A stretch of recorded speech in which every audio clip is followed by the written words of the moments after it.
My name's Chris, and this story happened years back when I was just 17. I'd actually forgotten all about it until recently, when it came flooding back to me.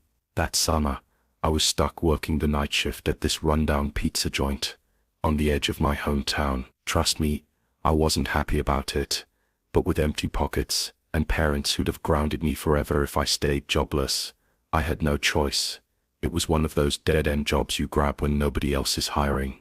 Boring shifts, gross uniforms that stuck to your skin, and a beat-up delivery car that wheezed going up any hill. At least I didn't have to use my own ride. That would have been even worse. Oh, and here's the thing. The pizza at this place was absolutely disgusting. I'm talking genuinely awful stuff. I still can't figure out why anyone would actually order from there. If it wasn't for the decent Wi-Fi and the okay atmosphere inside, I swear we wouldn't have gotten a single customer. That place is definitely what I miss least about my old hometown, and that's saying something. The only good thing about working there was that since the food was terrible, and we were so far from downtown, hardly anyone ever ordered from us.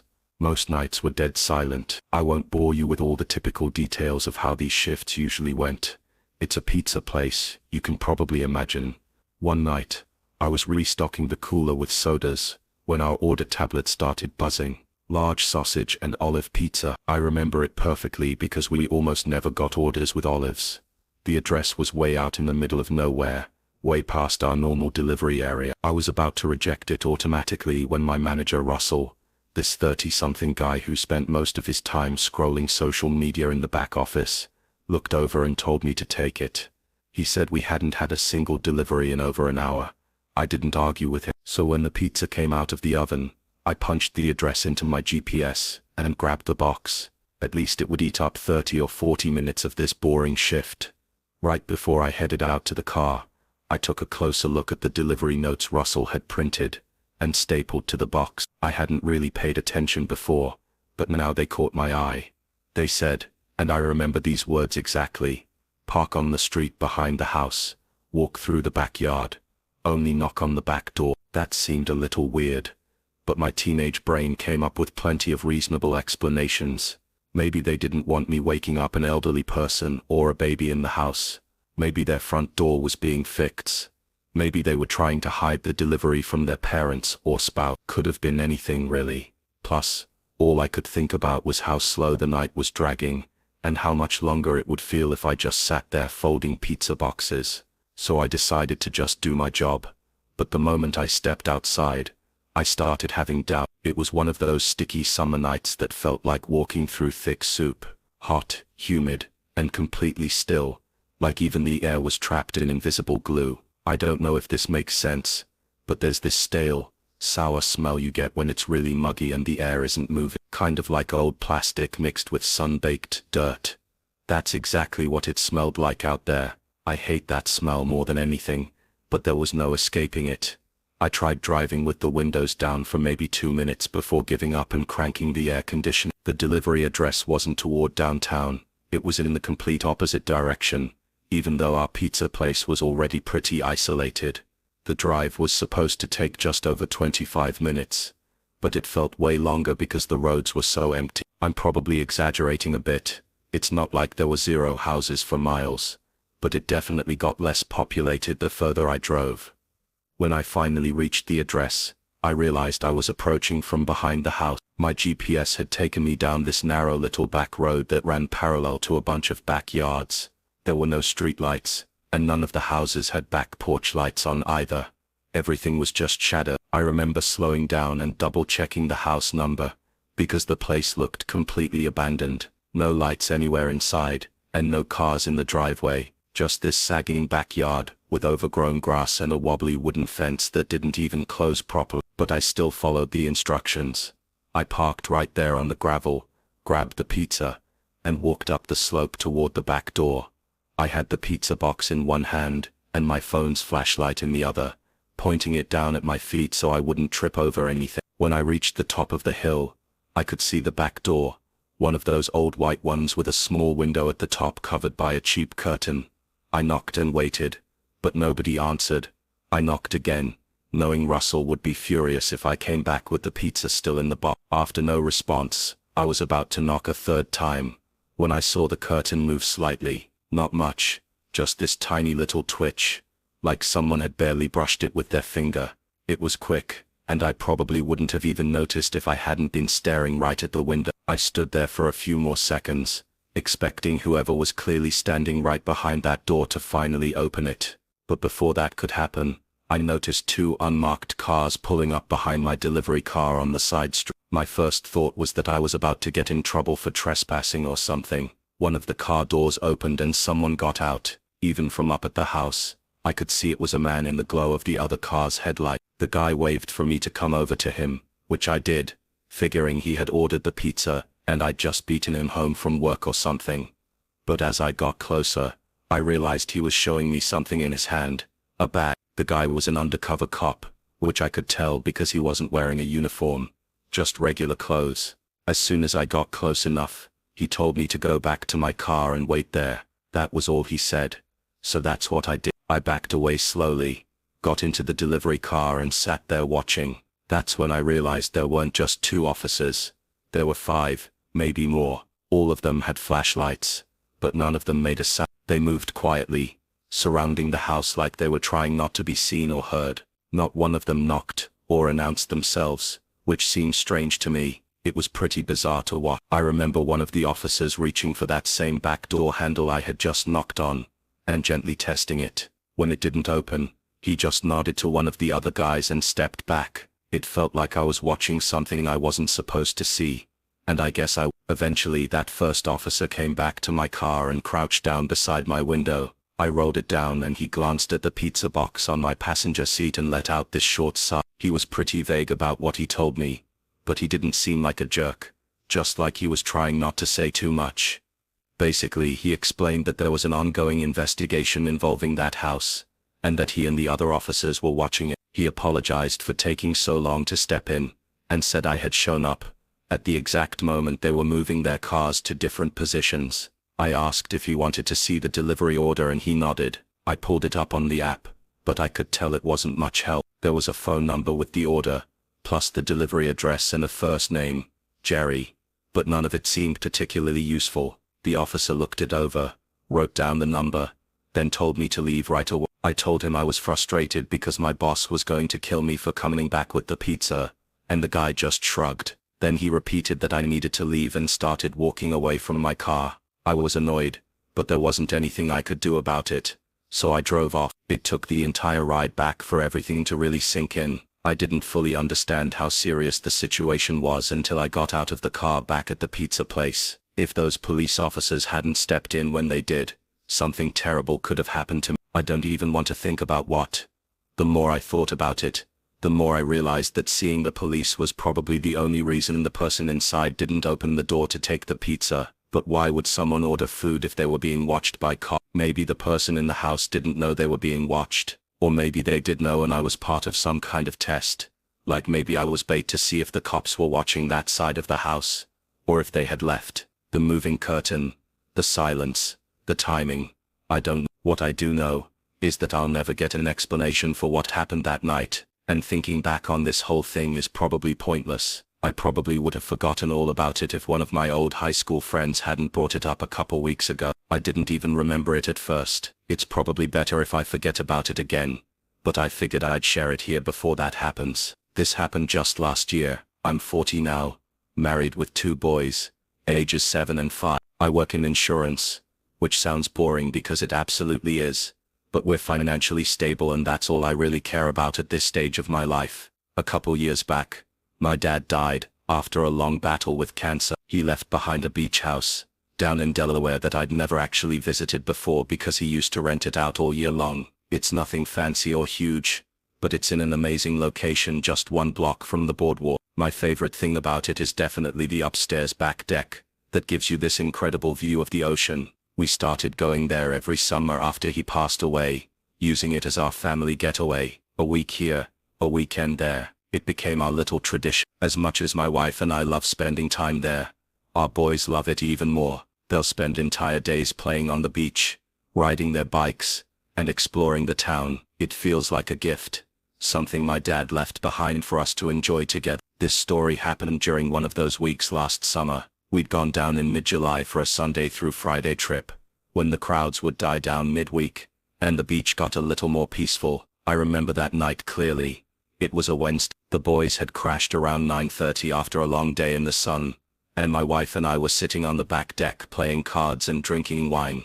That's when our oldest son Jordan came outside. He had this worried look on his face, and told me he kept hearing a scratching sound in his room that was keeping him awake. I looked at my wife, then put down my wine glass and stood up, telling him I'd go check it out. I told my wife to stay put. I figured it was probably just normal house noises. The place is pretty old after all. Since the boys don't share a room, I figured there was no reason to wake our younger one. I followed Jordan downstairs to his bedroom, and he pointed to the wall near his bed and gestured for me to be quiet. We both stood there for a while, and at first I didn't hear anything, but I didn't want him to think I didn't believe him, so I kept standing there and listening. After maybe 20 seconds, I finally heard it. Faint at first, but definitely there. A soft scratching sound just like he'd described. I got down on my knees and pressed my ear against the wall. It didn't sound like an animal up in the attic, or anything like. It sounded like it was coming from inside the wall itself, lower down near the floorboards. That's when I heard breathing. Not an animal. Definitely not. It was deep, slow human breathing. I jerked back, and let out a sharp Jesus, without even meaning. And then, I'm not kidding about this, I heard the most horrible angry scream I've ever heard in my life come from somewhere inside that wall. It caught me so off guard that I yelled out again, this feeling of pure terror hitting me right in the face. I grabbed Jordan by the arm, and pulled him out of the room. We ran down the hall to get my younger son Scott, who was still fast asleep. I didn't even give him a chance to wake up properly. I just scooped him up in my arms and ran. I needed to get back upstairs to the deck where my wife was. That was the only thing on my mind at that point. As we got to the bottom of the stairs, I shouted for her, and then I heard another scream from somewhere behind me, only much closer this time. I turned around and saw a man covered in dirt and filth charging down the hallway straight toward us. I almost fell trying to get up those stairs with both my sons, but we made it upstairs and onto the deck just in time. Not even 2 seconds after I slammed the sliding door shut, the guy hit the glass with his full body weight. I honestly thought it was going to shatter. He started clawing at the door like a wild animal, screaming and pounding on the glass, yelling things I can't bring myself to repeat here. I threw my whole body against that door and yelled at my wife to grab the kids and call me. She grabbed them and covered their ears, pulling them away from what was happening. I kept my eyes locked on his, trying to block my family's view of him. He was completely wild, totally out of his mind. His hands smeared something, dirt, blood, I have no idea what, across the glass as he banged and tried to force the door open. I don't know how long I held that door shut. Could have been a minute, could have been 5, but it felt like forever. He seemed to have endless energy, because it took every ounce of my strength to keep that door closed, and he never let up, not even once. All I could think about was protecting my family. I was fully prepared to fight this guy if that glass broke, but before that could happen, the police finally arrived. They must have come around the side of the house, because within seconds, I saw 2 officers inside running toward the guy who was still pounding on our door. One of the officers tackled him from behind, and the other helped hold him down. The rest of that night was a complete blur. After they got that man out of our house and into the back of a police car, the officers asked me to tell them what happened, which I did. Together, the 3 of us searched the house to try and figure out how that man had been hiding inside our walls, and how he'd gotten out so quickly. Turns out the house has a crawl space I had no idea existed. There's an entrance underneath the back porch that you'd never notice unless you were specifically looking for it. From there, it connects to a crawl space that runs along the foundation, and has a second way in through a loose panel in Jordan's closet. I had absolutely no clue it was. I'd never done a complete inspection of the house when I inherited it. Hell, I didn't even bother having it renovated or anything. A few days later, I got more details from a detective who called to follow up. He told me the guy had admitted to living in that crawl space for months. He'd discovered the entrance during the off-season, and was planning to hurt my family that night, because we were intruding on his new home.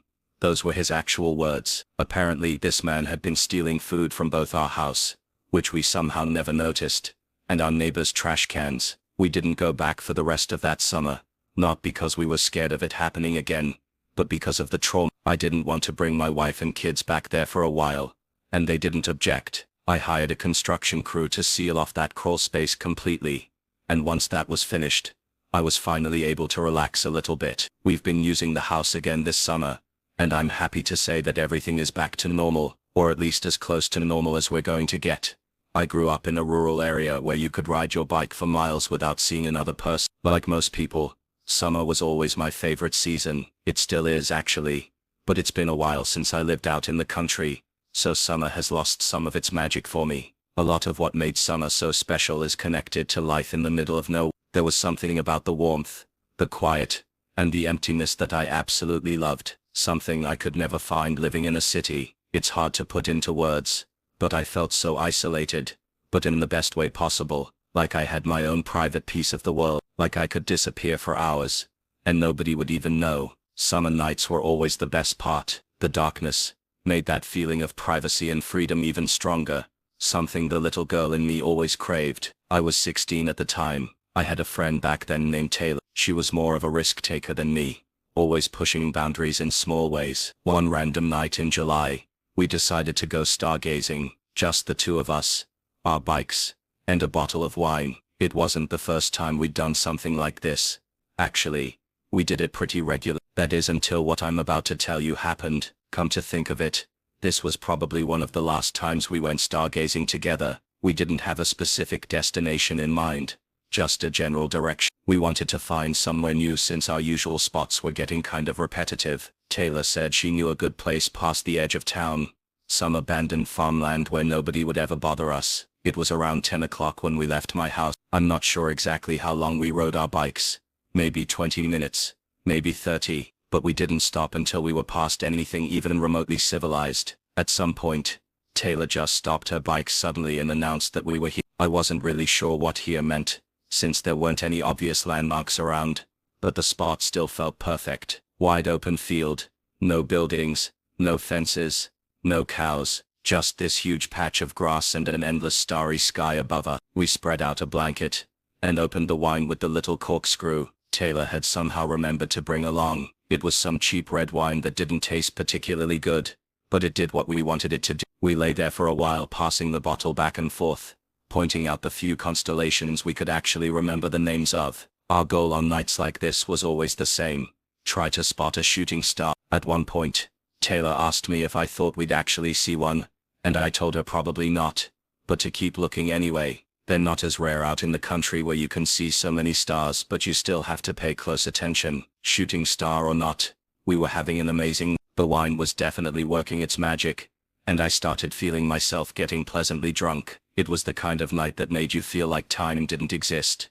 Kind of like what I was talking about earlier. This isn't really important to the story, but it's one of the few clear memories I have from that night, so I'm going to tell you anyway. There was this very brief moment that felt different from the rest of the evening. We were lying back and Taylor looked at me in a way that made me wonder if she wanted something more than just friendship. Growing up, I'd always had that suspicion about her, but it was never based on anything more than curiosity. But that night, the feeling seemed stronger than I could remember it ever being before. I didn't ask her about it, didn't say anything. That kind of thing just wasn't discussed openly where we grew up. And besides, maybe I was just tipsy and reading too much into it. Either way, the moment passed. We laughed about something silly she said, and then she looked up just in time to catch a shooting star streaking across the sky. If you've ever seen a shooting star, you know the automatic reaction it causes. You just can't help but laugh or shout something into the night. The two of us giggled, and Taylor told me to make a wish. I don't remember what I wished for. Probably something silly. We lay back down and talked for a few more minutes.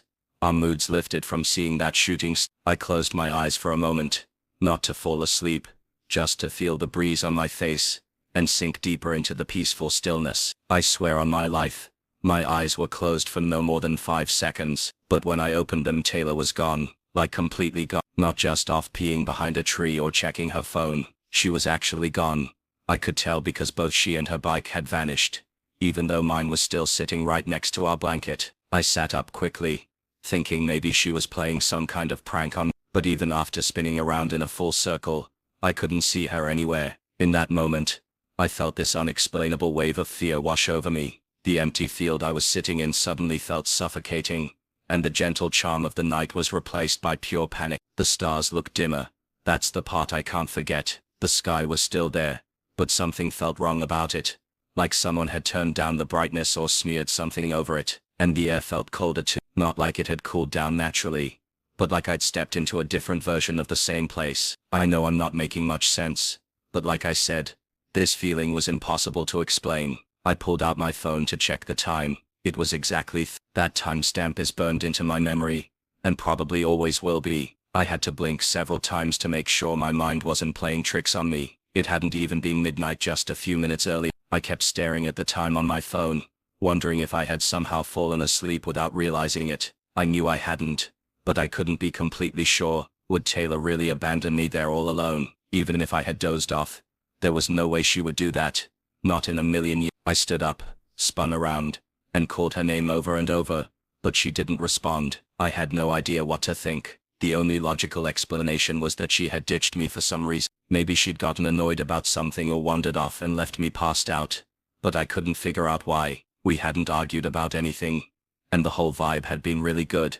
Honestly, really good. I called her phone a bunch of times too, but all my calls went unanswered. After that, I started crying. I mean, can you really blame me? I didn't know what else to do. I grabbed my bike and started pedaling back toward my house, trying not to panic completely. That ride felt like it took forever. It was probably the most scared I'd ever felt riding a bike in my life. I didn't stop pedaling until I made it back to my driveway, completely out of breath, and still not understanding what had just happened to us. I went to bed immediately. The next morning, I texted Taylor first thing, expecting an apology or at least some kind of explanation, but instead, she demanded one from me. She asked me word for word, "Where the hell did you go last night?" I told her everything I remembered.